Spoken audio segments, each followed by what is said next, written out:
Most people in the West think the last German city to fall in the Second World War was Berlin. They are wrong.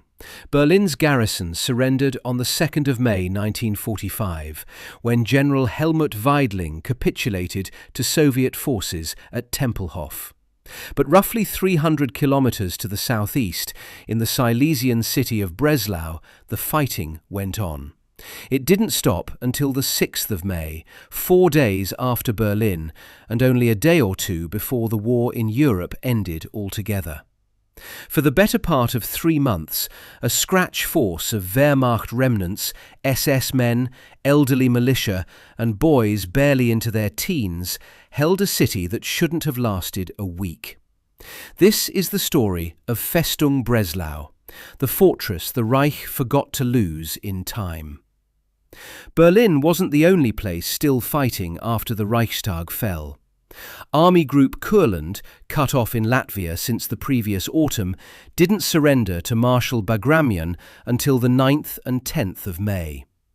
German troops on the Hel Peninsula on the Baltic coast laid down their weapons around the 13th and 14th of May, after the war had technically already ended. Set against those isolated pockets of soldiers with nowhere left to go, Breslau stands apart for a simple reason. It wasn't a trapped army. It was a city. Nearly 1 million people had been living inside its boundaries when the Red Army closed the ring around it, and the fighting there is remembered by historians as one of the most sustained and brutal urban sieges of the entire war, set in the same company as Stalingrad and Budapest.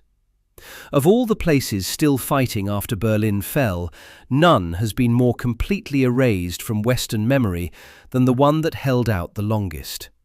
To understand why Breslau mattered enough to die for, you have to understand what it was before the guns arrived. It was Silesia's capital, before the Anschluss, Germany's 7th or 8th largest city, a rail hub and industrial centre sitting on the Oder River, with bridges that any advancing army needed and any defending one needed to deny. Because Allied bombers rarely reached that far east, Breslau had become something like a shelter city, nicknamed in wartime slang the air raid bunker of the Third Reich. Refugees from Hamburg, from Cologne, from the bombed-out cities of the West poured in alongside forced labourers brought from across occupied Europe. By late 1944, the city's population, swollen with those arrivals, stood at close to 1 million people, making it, for a brief and terrible window, the 4th largest city in Germany. On the 25th of August 1944, German Army High Command formally designated Breslau a Festung, a fortress city, to be held to the last, regardless of what surrounded it. General Major Johannes Kraus was named the first fortress commander soon afterward, and through the autumn the city began its transformation. Houses turned into strongpoints, streets barricaded, buildings around key intersections demolished to open firing lines. Karl Hanke, the Gauleiter of Lower Silesia since 1941, was named the city's political battle commander. Early in January 1945, asked what would happen to Breslau, Hanke gave an answer that left no room for interpretation. The Russians will never take it. He would rather burn it to the ground. He very nearly did both. For weeks, Hanke refused to authorize a full evacuation, even as the Red Army's Vistula-Oder offensive tore through western Poland at a terrifying pace.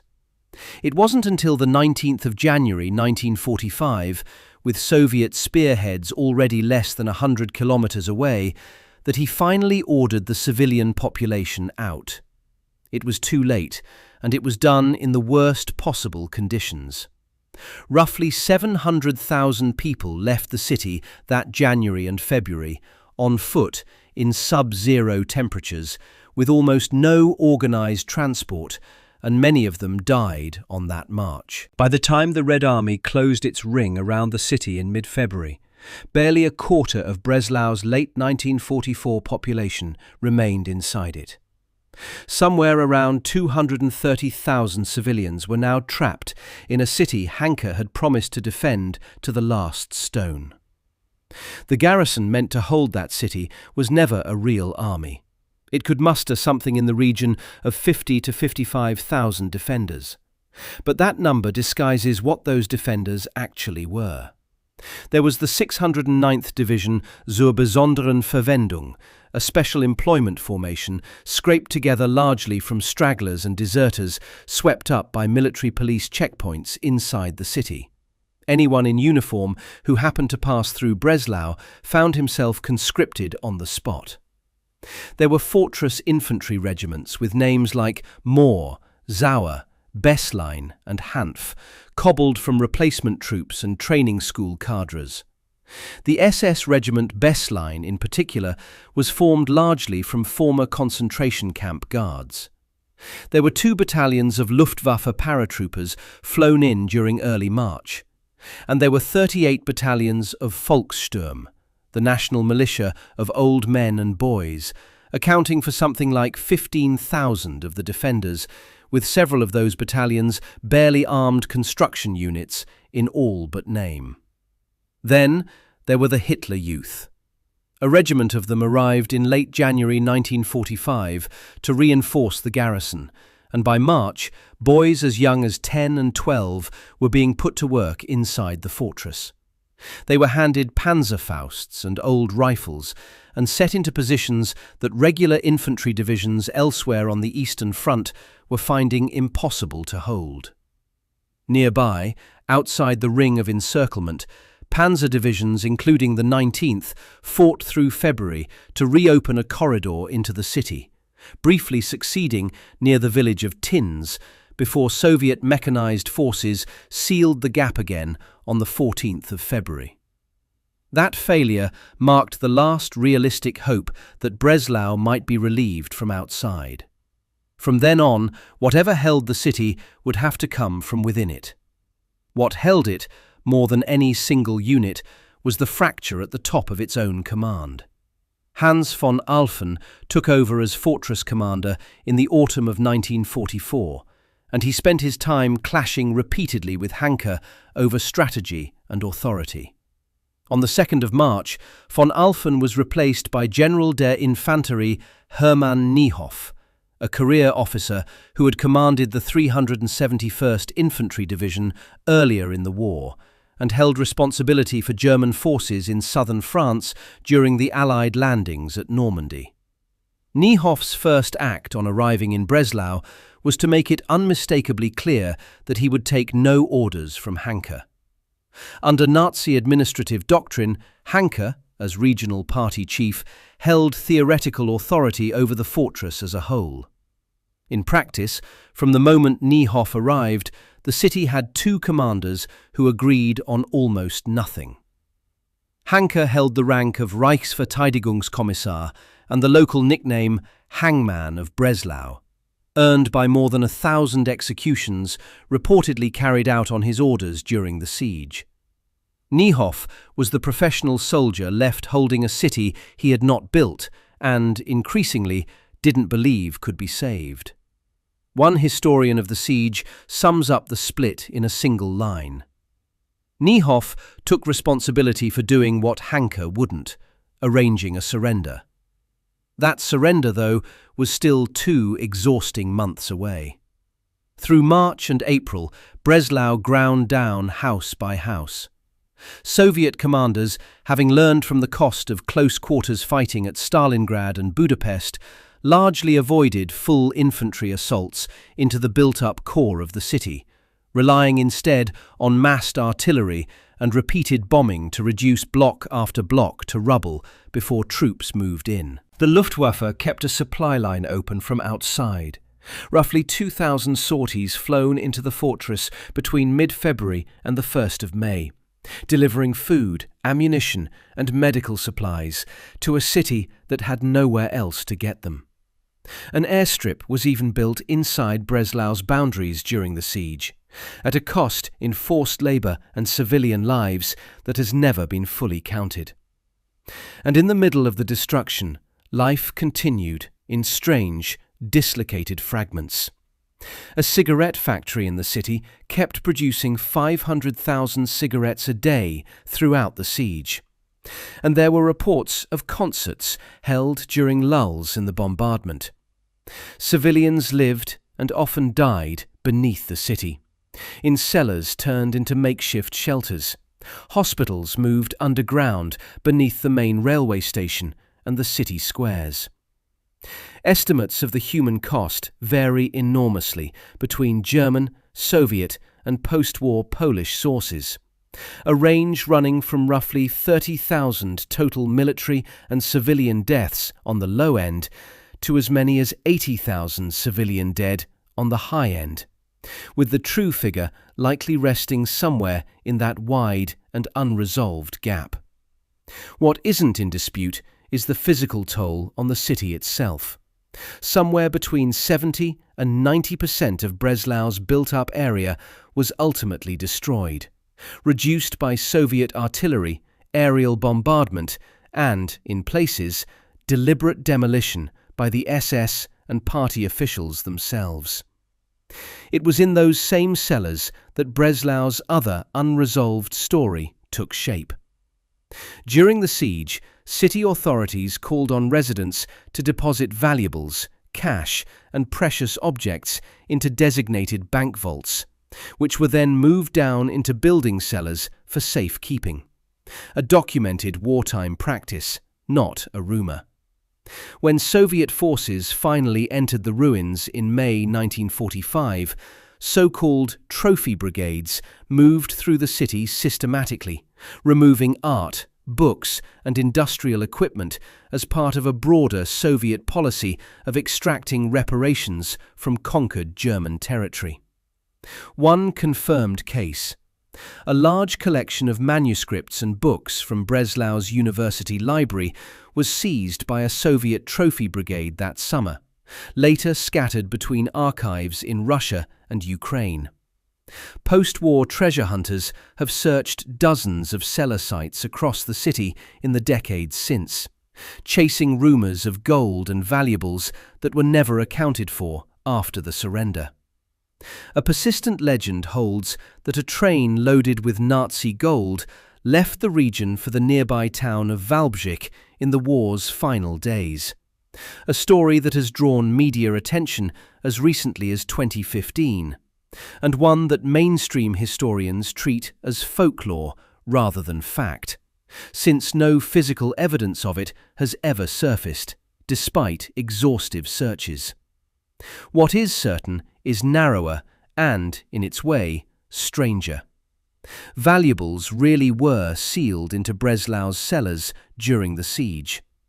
Cultural property really was carried east by Soviet hands afterward, and no complete accounting of either has ever been made public. The cellars themselves, beneath a city now called by a different name, remain there still.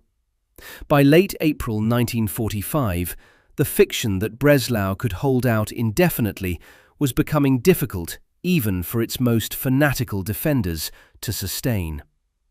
On the 29th of April, with Berlin already collapsing and Heinrich Himmler disgraced for secretly attempting to negotiate surrender with the Western Allies, Adolf Hitler's political testament named Karl Hanke, the man overseeing Breslau's defence from inside a burning fortress, as the fifth and final Reichsführer SS and chief of the German police.